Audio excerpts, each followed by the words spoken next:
Nigeria has received its first COVID-19 vaccines as part of plans to kick off a mass inoculation program in the country. The vaccines were delivered under the International COVAX scheme, a program of the World Health Organization.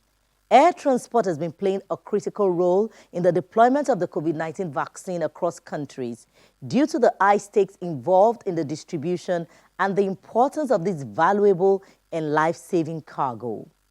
How the COVID-19 cargo process works in the ground handling sector is our focus on the program. And Israel develops high-tech bracelets for returnees to the country who do not want a hotel quarantine. Let's roll up from here.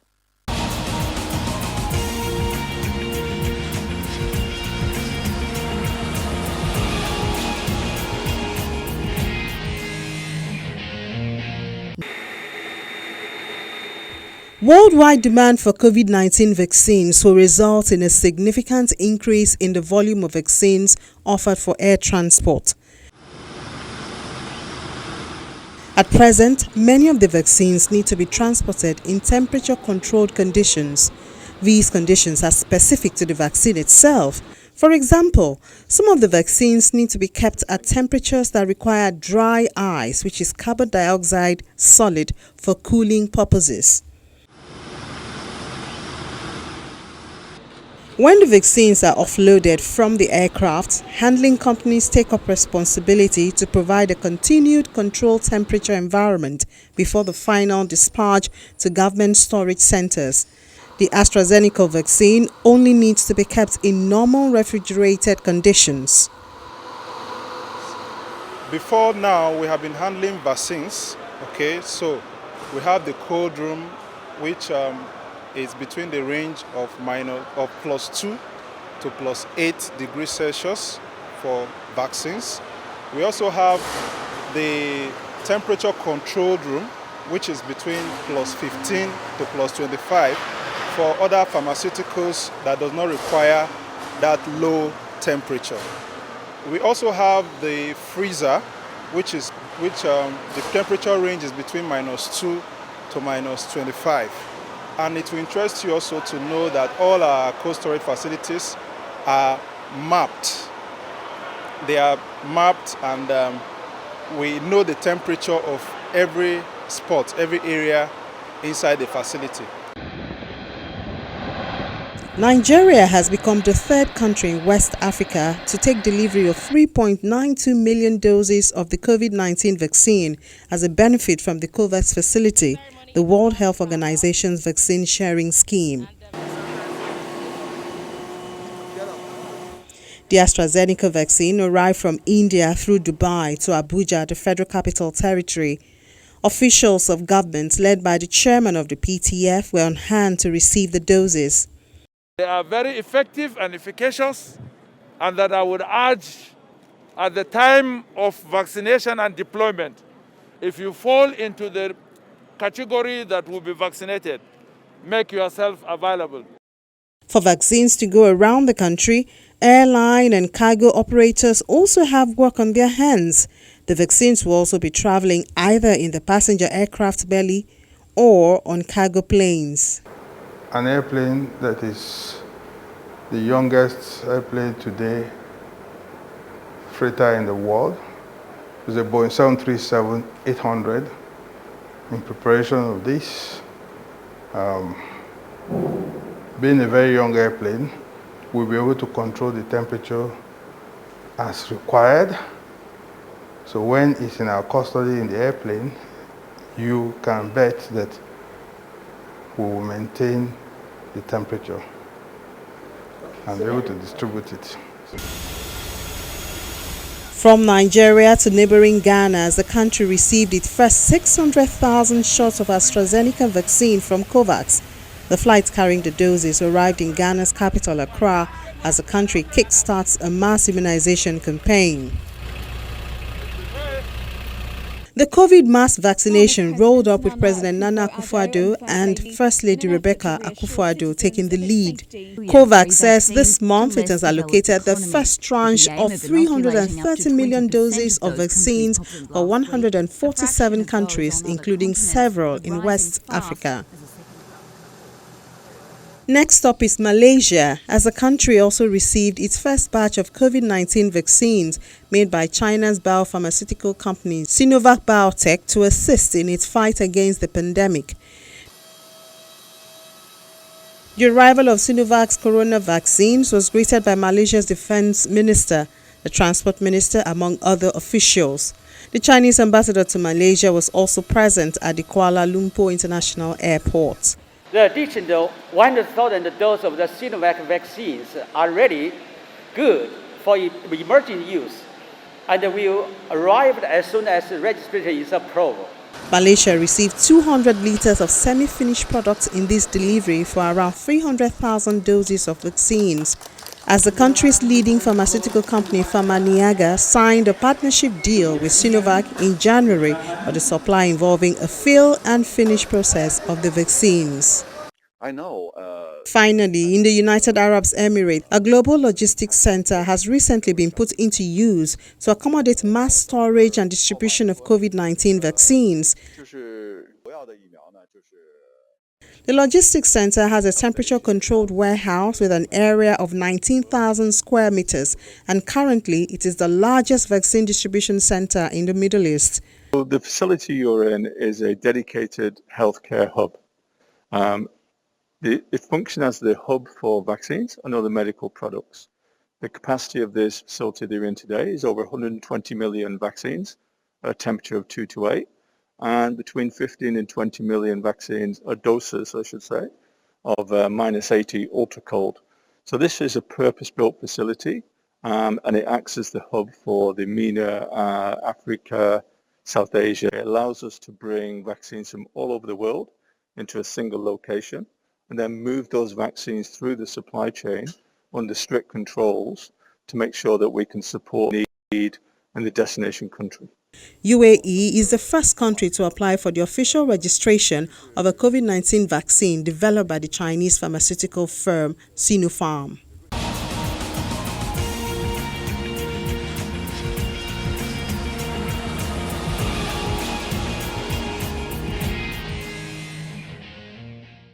There are three parts to moving it into Africa.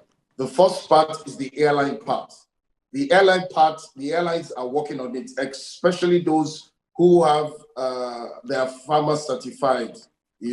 What I mean pharma certified, there are airlines, about 4 major airlines have been certified by IATA, which is their time, temperature sensitive, and they have dedicated aircraft to move pharmaceutical products, where this vaccine now comes very in handy. Airlines like Qatar, like Lufthansa, have very good time and temperature cargo, and they've been certified by IATA to move those cargoes. So that's the one good step.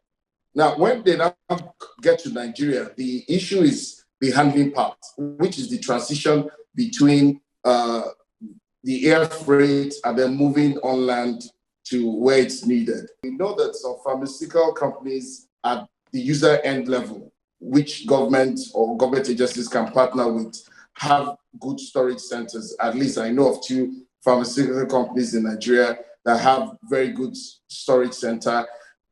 We also have some other off-site time and temperature sensitive cargo, like for these vaccines, ensure that during the time space that they may need to be within the handling company, maybe 1 hour or 2 hours maximum, they can be plugged into specialized ULD freezer plugs, and then immediately it is trucked out.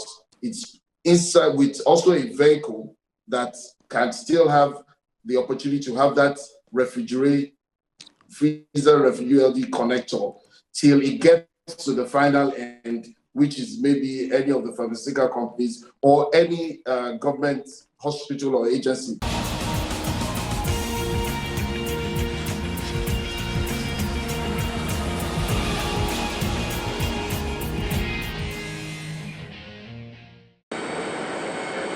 The Airport Council International has awarded the Nnamdi Azikiwe International Airport in Abuja its Airport Service Quality Award for 2020, adjudged by their customers as the best airport by size and region. This recognition comes for the Abuja Airport in the category servicing between 5 to 15 million passengers per year in Africa. The Nigerian Immigration Service Murtala Mohammed International Airport Command now has a new controller, Abdullahi Dalhatu. It takes over from Abdullahi Usman. Before his redeployment, Mr. Dalhatu served at the Kano International Airport, and before then, he was Passport Control Officer at the Passport Office in Alausa, Lagos. While commending his predecessor, he also asked for the continuity of a working system that yields more results. Following the decision of Emirates Airlines not to airlift passengers from Nigeria due to the absence of the infrastructure to conduct its independent COVID-19 tests, it appears the Presidential Task Force on COVID-19 may well provide the infrastructure for the airline to conduct a rapid antigen test on its outbound passengers in readiness for the resumption of flights by the Dubai-based carrier from March 10. This is coming just as Nigerian travelers, tour operators and travel agents say they had recorded huge losses because of the suspension of the flights.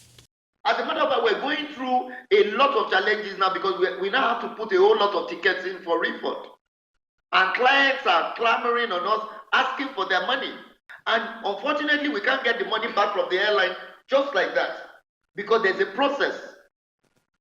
So if we can't violate the process, there's a process for refund.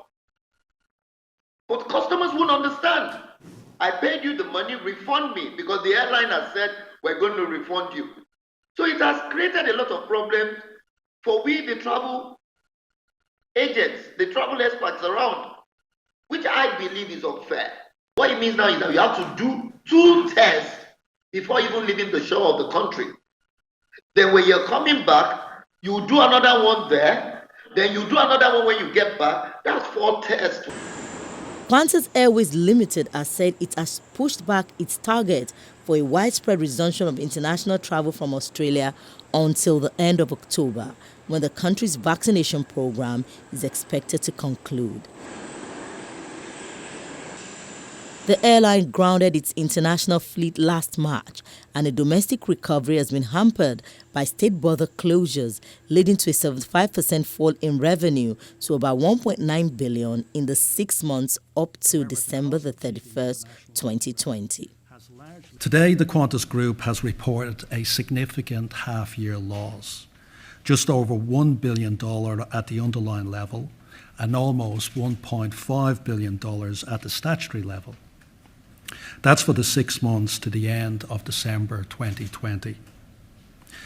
These figures are stark, but won't come as a surprise.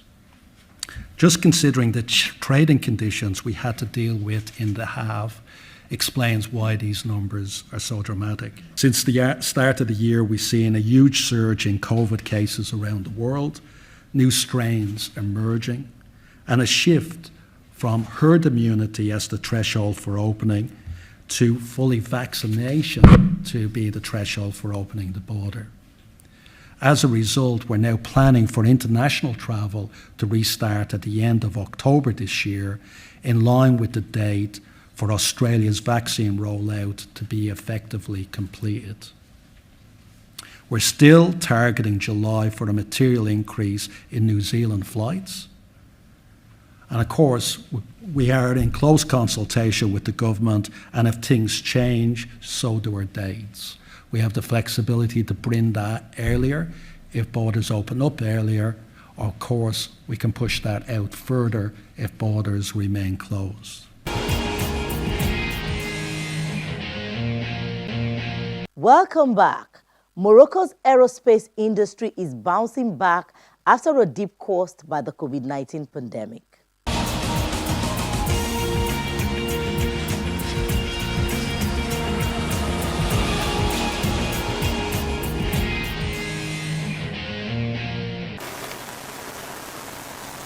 Morocco's aerospace industry did see exports drop by nearly a third due to the COVID-19 pandemic, but now the sector is gradually recovering as manufacturers diversify into other high-tech engine areas and medical equipment. With the sector shedding 10% of some 17,000 jobs, the Moroccan Aerospace Suppliers Association said the industry has been dogged. Before COVID-19, a growth of 20% was recorded for several years. It's an interesting growth, a significant technological development, but as you know, with the arrival of the pandemic, air transport stopped abruptly, which has impacted by a domino effect the entire industrial chain of aeronautics. We have been affected by this pandemic. But when we compare with other regions of the world that operate in the sector, we have been much less impacted and we have been very resilient. Earlier this month, French Le Piston opened a $6 million plant in Morocco to manufacture aircraft engine parts in a sign of returning momentum. The Moroccan government announced its encouraging investment in the country by aerospace suppliers, hoping to match its success in car manufacturing, creating hubs to shorten supply chains and share expertise. Lima, pendant cette période de crise, a joué un rôle essentiel, un rôle très important. The IMA, Moroccan Airspace Institute, has played an essential role during this period of crisis, a very important role in protecting human resources and talents. And this is why we launched a program called New Opportunities that allows giving youth, some of whom were let go from their factories because of COVID-19, new trainings, and allow them to diversify their education in a way to be able to be rehired either in the aeronautical industry or in other industries, especially in the medical or biotechnology fields. The aerospace companies least affected by the pandemic are those that extended into producing equipment for other sectors, such as medical equipment. SCRMP, a Casablanca-based company that supplies parts to French aircraft engine maker Safran, recently won approval from health authorities to make medical devices after producing ventilators and machine-making face masks. In parallel, we have also developed other products, such as mask machines, in partnership with Renault. These machines are to provide mask manufacturers with a Moroccan tool, also produced 100% locally. All these small experiences pushed us to now create a medical-biomedical cluster, which will serve as a kickoff of a medical and medical devices industry in Morocco. Morocco's Aerospace Suppliers Association recently launched a plan dubbed Industry 4.0 to boost the competitiveness of the Moroccan aerospace sector through encouraging highly technological industries, digitalization, and the use of clean energy.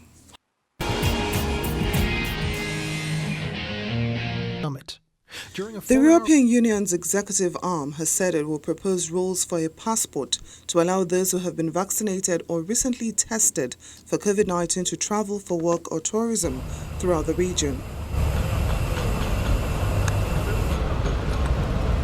From her Twitter account, EU Commission President Ursula von der Leyen said legislation will be presented later this month for the digital pass, which she called a green pass that hopefully could help EU member nations rebuild their tourism industries.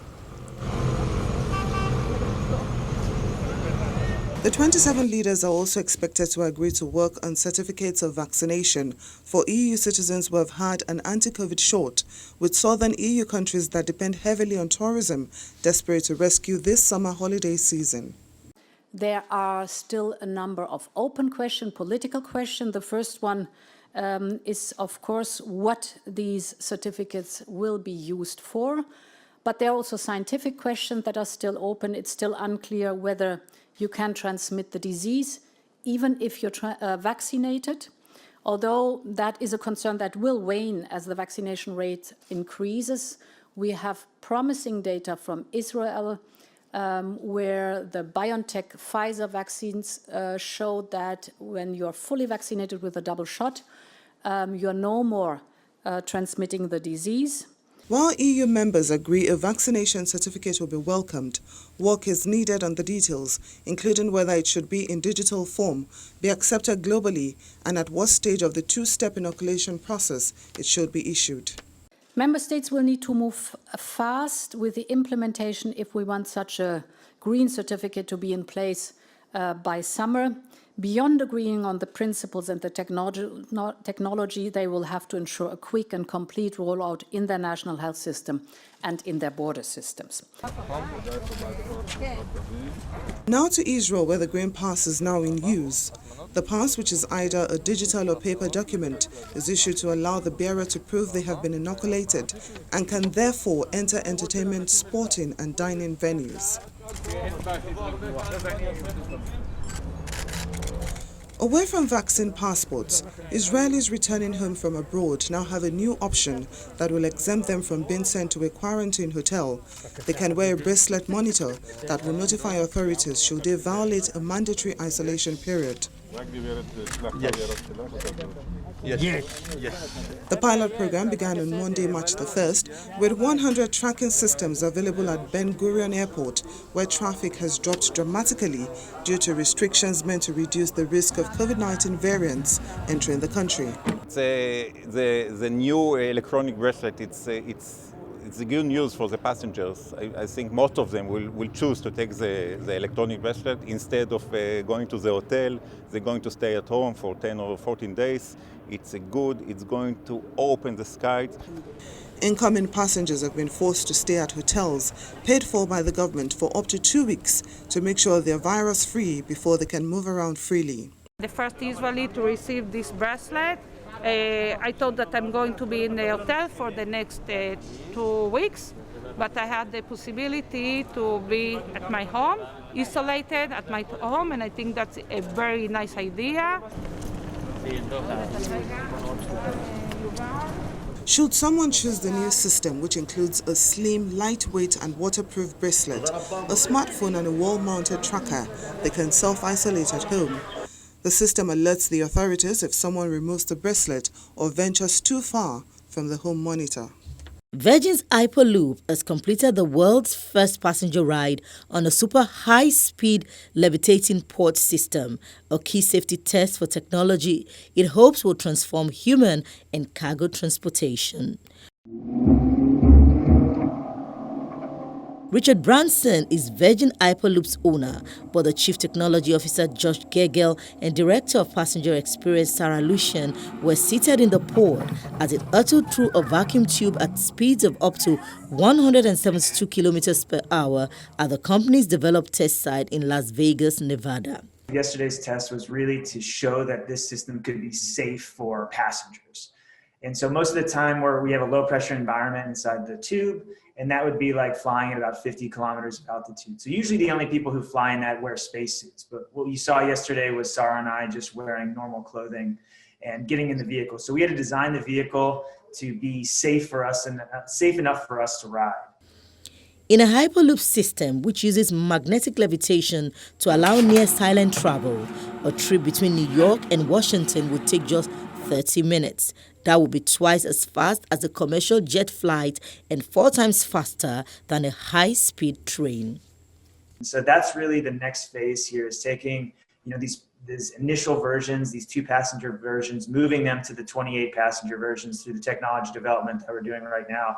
And then in project work, we're really looking at something in excess of 1 kilometer, moving on to 10 kilometers at like a certification facility that will allow us to actually get a full-blown kind of passenger certification for what we need to do. So for us, the steps moving forward are really to continue to showcase that this technology not only works, but it's actually cost-effective. And then the second piece is really to make sure that we can actually have the full length to get up to the speeds that we'd like.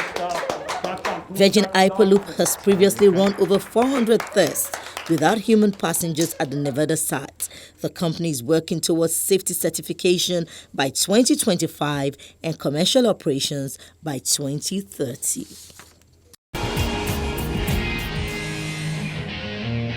And that's our program for this week. Thank you so much for staying with us. Do stay safe. I'm Bukola Joe Oketumbi.